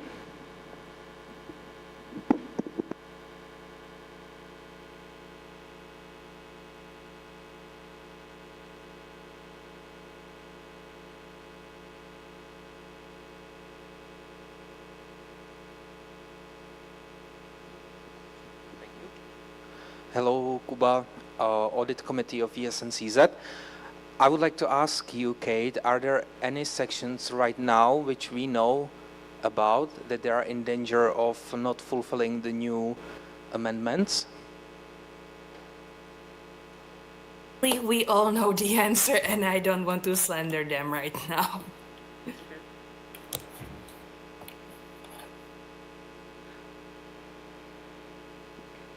Thank you. There is one more question now from Martin. Also, please, when you write the questions on Slido, please write your full name. This is why we have Slido for the minutes. Are there any more questions after Martin? Doesn't seem like it. I propose to close the speakers list. Are there any objections? No, the speakers list is closed. Thank you. Martin, go ahead, please. Hi, Kate. Martin Václavík, ESN VSBTUO. We know there are some sins in the history of our sections. So my question is like, how deep in history should we review our social media, our websites, our, I don't know what, everything, to not to be persecuted and not to receive warnings? Like if we should delete some photos from 2012, which were like some really party hard, not really compliant with Vim now. That's a good question. To be fair, I do not know the answer at the moment. I will try to find it out once we actually get down to business, so I can answer that for you. But what my common sense is telling me is that it should be within reason. Like there are sections that are more active on social media, and there are sections that are less active and for shorter periods of time. So within reason, we cannot actually, I think, expect you to go through like 8+ years worth of content. But as I said, I do not know the answer. I will try to find it out.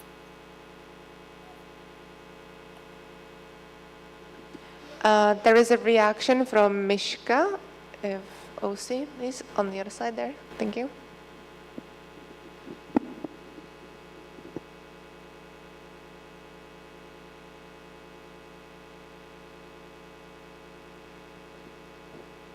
So Mishka, Audit Committee / main chair of Communication Committee, ESN International. Actually, I have an answer to this. You should review your social media since 2019, because that's the time when the new visual identity was approved.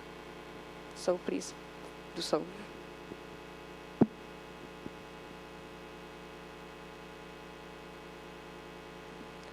Thank you, Mishka. Anything you would like to add, Kate? I am fine.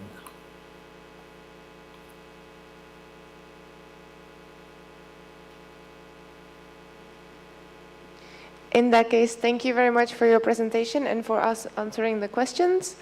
And see you at NA June. My spine will feel like. Goodbye.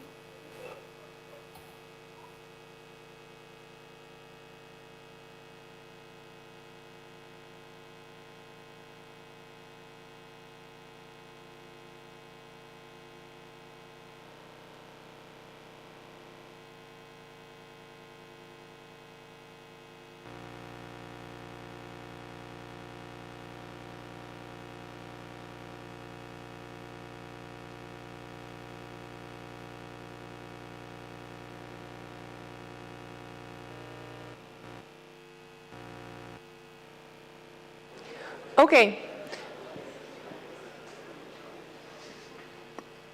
Thank you. Beautiful. We did it. The first day of plenaries is over. Good job. Now, there is time for an OC announcement before dinner, because after dinner, probably information regarding the section market and OC program. Thank you, Moncha. Great. So firstly, at the moment after this plenaries, there's going to be dinner and a section market together. So right now you can go to the dinner and prepare your section market. And please, like in your teams, the tables are already prepared. Discuss with your teams like who is going to go to the dinner first, and then just change that, that all of you will enjoy the section markets and all of you will have some PRs from another sections, so please do it accordingly. And the dinner and the section market is until 7:30. Then please clean all your tables so you can go to the hostel. Also concerning the section market, please don't move with the tables. And there are chairs, so if you don't need the chairs, just say some of the OC and they will just move it away. We just wanted you to maybe sit. It's up to you. Concerning the social program, our lovely OC our social program, they've prepared a royal hunt. The teams are the same like for the night tournament. So it's also, you already know them, hopefully. It's also on the Instagram group. And the Royal Hunt starts at 8:30 on a hostel, but we will let you know like right now, in a moment. So no worry, the social program. And then after Royal Hunt, there is some final destination with a nice view, but we will not tell now. You'll see. Okay, this is all from OC, and enjoy section market and. Yes.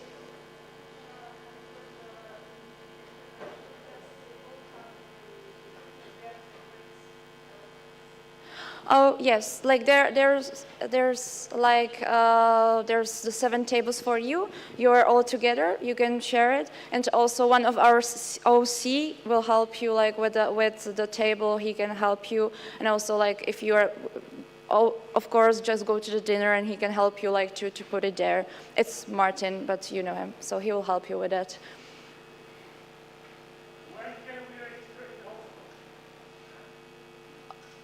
Now, after the section market, when you go there, it's pretty quick, like the check-in. So I think you will manage that.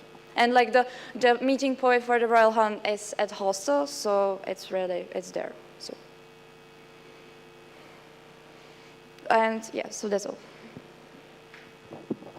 Thank you very much. Very few last things before we head to dinner. Voting devices. Section representatives or people with a delegated vote